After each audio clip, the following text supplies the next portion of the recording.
PDP is pleased with that judgment. It's so clear that now the Constitution is being upheld, that the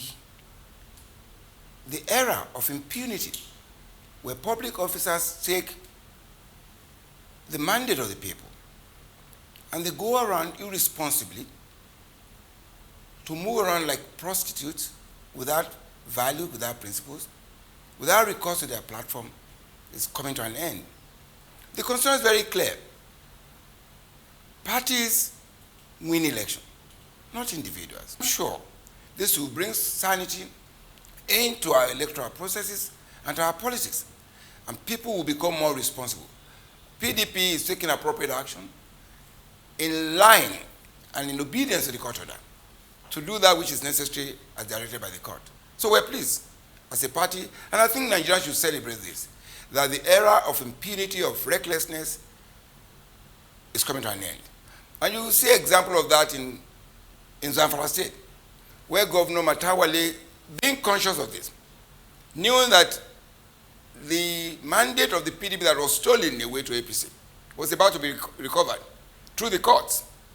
What did he do? Panically, he set up a very irresponsible panel, painfully that was endorsed by the Chief Judge of the state, in spite of a subsisting court order, to have a kangaroo, what I would call kangaroo, impeachment proceeding.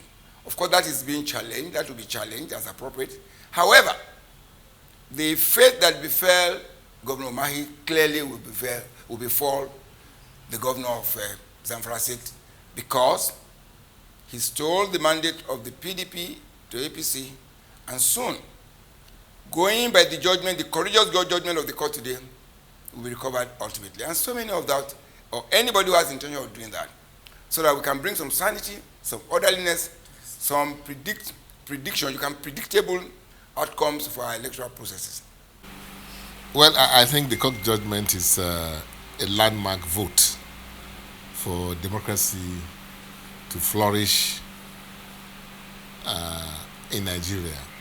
And I think it is high time we took and assume our rightful place in the scheme of things. Because like we all know, Nigeria is the pride of the black race. And democracy is something that is germane and fundamental to political, economic, and social growth of every nation.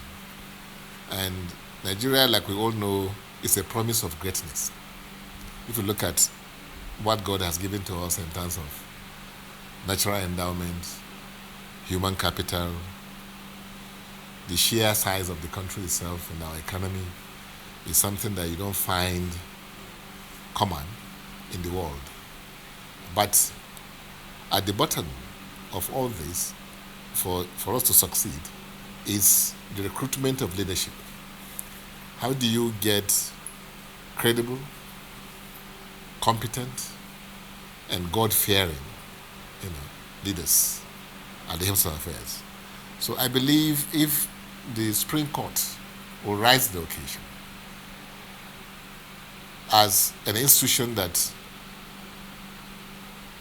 personifies the soul, if I may use the word, of this country in terms of greatness, in terms of rule of law, in terms of the image of this country in the eyes of the international community, I think this judgment should stand.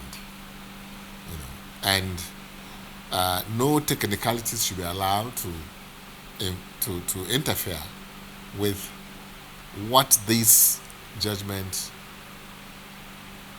entails and what it means for the growth of democracy in Nigeria. We are approaching 2023. If we do not use the advantage of some of these judgments to introduce sanity, discipline, and